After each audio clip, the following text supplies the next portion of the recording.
Les quería contar además que ayer fui a Plaza de Mayo a la convocatoria realizada por distintos colectivos trans. Ayer hablamos un poquito también del tema, los convocamos a nuestros oyentes a las 18 horas a Plaza de Mayo. Después hubo ahí un acto y después entiendo que hubo una marcha también al Congreso. En fin, había todo un colectivo ahí convocado en Plaza de Mayo. No éramos muchas. Era un lindo colectivo, de verdad. Además, en realidad se pedía justicia por Diana Zacayán, se pedía también por la implementación del cupo laboral trans y por visibilizar en términos generales todas las problemáticas de ese colectivo. ¿Acaso el más maltratado de todas las minorías? Ayer estuvo linda la movilización, de verdad, estuvo muy emotiva. Y ahí me enteré, por ejemplo, que había muchas compañeras trans y travestis, muchas, por lo menos pude recabar algunas, en distintas listas, como candidatas a ocupar distintos lugares, en distintos distritos. Yo cuando me iba de la plaza, me iba por Avenida de Mayo para tomar el subte, y ahí me encuentro con 200 policías cercando toda esa manifestación. Eran más policías que gente.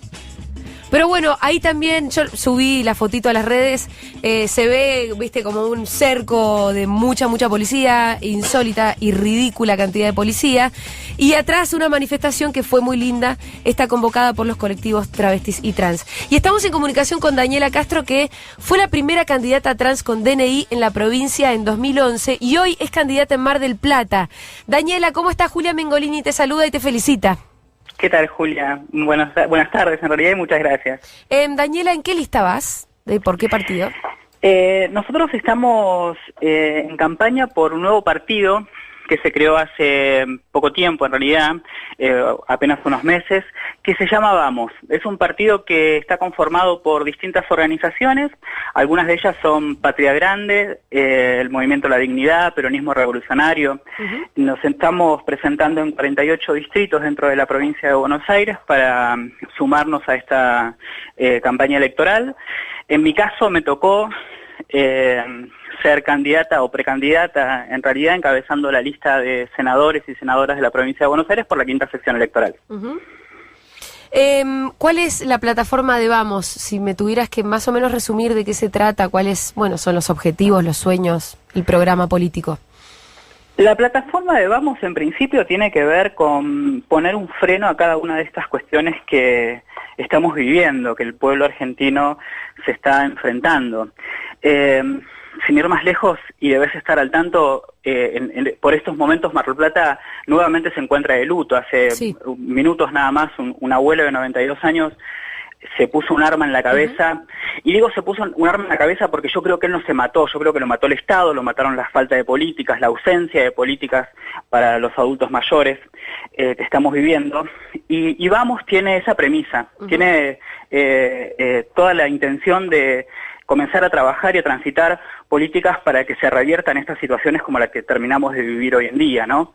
El eje central claramente es ese. Y después, podríamos hacer una lista interminable de la quita de derechos que estamos sufriendo los ciudadanas y ciudadanos a nivel nacional, y por supuesto que Vamos tiene como primer puntapié inicial comenzar a trabajar estas cuestiones, porque aparte todos y cada uno de los que conformamos las listas que se están presentando en estos 48 distritos, somos militantes que hace mucho tiempo que trabajamos, que estamos en la calle, como en mi caso, como en el de muchos otros, reclamando derechos, reivindicando derechos y transitando la política, entendiendo que la política debe ser únicamente una herramienta transformadora para el otro, para aquel que tiene menos voz, que es menos escuchado y que pone en la figura de cada uno de nosotros su voz para que lo representemos y le demos una respuesta positiva. Daniela, ¿hace cuánto militás? ¿Dónde empezaste a militar? ¿Cómo es tu historia política?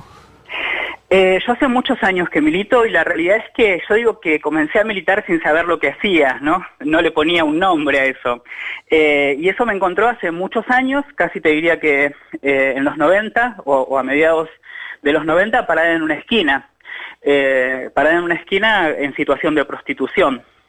Y a partir de ahí digo que, por eso hago hincapié, digo que no sabía que militaba, porque a partir de ahí gritaba, reclamaba derechos porque no entendía por qué, teniendo capacidad para poder desarrollarme laboralmente en cualquier otro sector, debía estar parada en una esquina ejerciendo la prostitución. Y a partir de ahí comencé a transitar la cuestión política, en realidad hacer política sin saber que lo estaba haciendo desde ese lugar, y terminé trabajando para poder salir de esa situación de prostitución, gracias a los primeros programas sociales que salieron, en comedores barriales, trabajando dentro de la Central de Trabajadores Argentinos, lugar donde sigo trabajando y donde actualmente soy secretaria de Género en la ciudad de Mar del Plata. Trabajé mucho y fui transitando distintos sectores. Fui perseguida por la policía, me tuve que ir en algún momento de la ciudad de Mar del Plata porque la verdad es que el miedo fue mucho más fuerte que las ganas de revertir esa situación. Nosotras decimos, y digo nosotras porque mi situación personal ha sido la de varias compañeras en esa situación, nosotras decimos que en muchos momentos fuimos hasta secuestradas. En mi caso he estado más de 90 días detenida, más de 3 meses detenida en comisarías en la ciudad de Mar del Plata, y de eso no hay registro, con todo lo que implicaba estar detenida en esos tiempos, ¿no?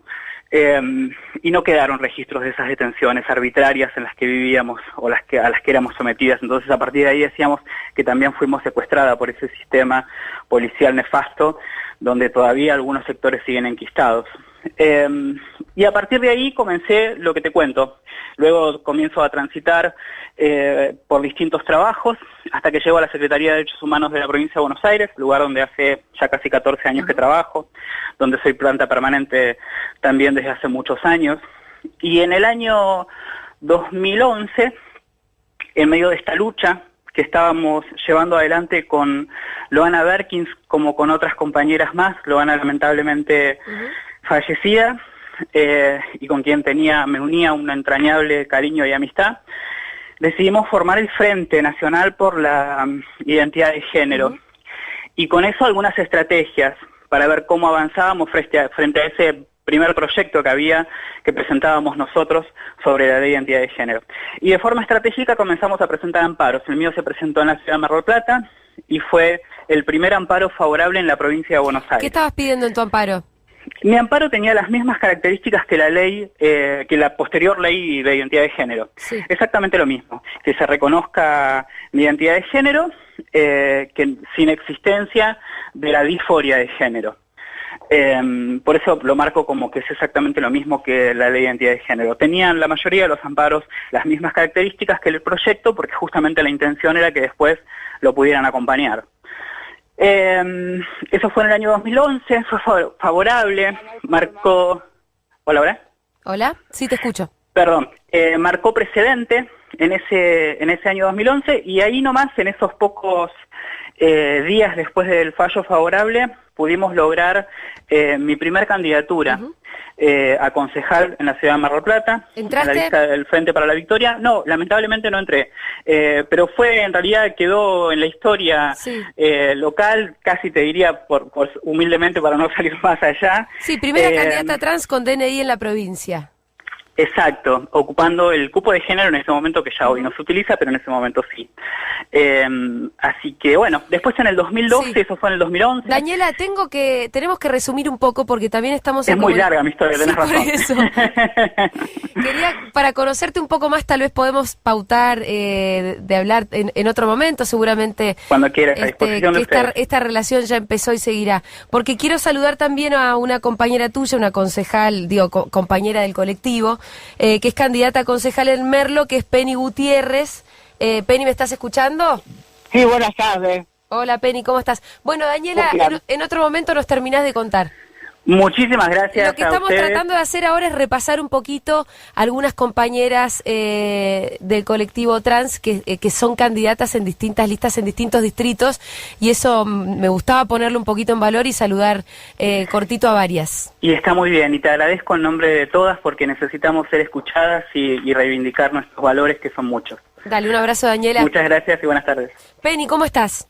Muy bien. ¿Qué tal, Penny? Bueno, vos sos candidata a concejal en Merlo. Sí. ¿En qué lista, por qué partido? Yo pertenezco a Luchi Huerve, y Luchi Huerve se asoció con Minería y Miles. Penny, ¿cuándo empezó tu militancia? ¿Cómo es tu historia? Yo soy la primera chica trans como mujer, como trans ahí al colegio. Yo soy la década de 60, tengo 57 años. Soy una sobreviviente junto con las compañeras panamericanas de Loco Mar del Plata, la que pusimos el cuerpo para el Linares y derechos humanos, la que no teníamos nada, la que salimos pulmón a pulmón a pedir un Estado, que queríamos un lugar que nos protegía contra la discriminación, la falta de derechos humanos, que nos respetaban como mujer, que no queríamos gimar presa con el código contraversional, que no teníamos salud, que íbamos presas, que éramos violadas en los calabozos, asesinada, por todo eso, y gracias a Dios pude caminar con la Azucena Villafropa, que me enseñó esta escuela de lucha, y bueno, hoy todas mis compañeras murieron todas, y quedé yo solita de toda esa generación. Bueno, ayer comentábamos cuando convocábamos a la convocatoria de ayer en Plaza de Mayo que la esperanza de vida de las travestis está en alrededor de 35 años. Sí, yo tengo 57. Sí, por eso te denominabas una sobreviviente. Soy una sobreviviente y no sé cuántas compañeras trans con identidad de género podemos ser concejadas. Yo estoy cuarta en la lista. Yo creo que entro directamente muy bien a concejala. Ah, ¿vos pensás que vas a entrar? Sí, supuestamente me entremos entre 6 y 7, se calcula. Ojalá que sí, Penny. En ese caso te vamos a llamar entonces para felicitarte por, bueno... Y por creo que sería la primera candidata, digamos, si se presenta concejala, sería la primera concejala a nivel nacional y mundial, con identidad de género. Bueno, vamos a estar muy atentos y estamos muy contentos de que así sea. Entonces, Penny, te mandamos un abrazo. Bueno, gracias. Hasta luego, compañera. Hasta luego. Eran Penny Gutiérrez y también Daniela Castro. Pensé que había otra más, por eso. ¿No había otra más? No está, no atiende. Ah, qué pena. Bueno, pero es bueno ir identificando cómo hay chicas trans y travestis en las listas que van también... Buenísimo. Ocupando también cargos públicos. Pensando en el cupo, sí. Es verdad que hay muchísimas minorías que estuviera bueno que se fueran viendo representadas. Bueno, vos mencionabas cómo Gaby Borrelli está tuiteando en ese sentido últimamente, ¿no? Como el cupo ya podríamos ir pensando... Sí, uno podría pensar en un cupo de pueblos originarios. Sí. Hay un montón de... Bueno, porque además se supone que el Congreso es la representación de la sociedad. Claro. Y entonces por lo mismo deberían estar distintos sectores representados y no solamente distintos partidos políticos, ¿no? Como también a veces tiene lógica que un artista se presente porque siente que, bueno, representa una porción de la sociedad que se dedica a eso y está bueno que esté. También... sí, hay muchísimos cortes que uno podría hacer. Y además la representación no es solamente, viste, una cuestión discursiva. También eso después se tiene que traducir desde el Congreso o desde donde sea que te toque en políticas públicas que le transformen la vida efectivamente a ese colectivo que vos representás. Y como vos lo representás porque vos pertenecés, conocés las problemáticas específicas y tenés que saber... o diseñar formas de cómo solucionar esos problemas. Total. Por eso es que uno piensa que en realidad en el Congreso deberían haber distintas representaciones.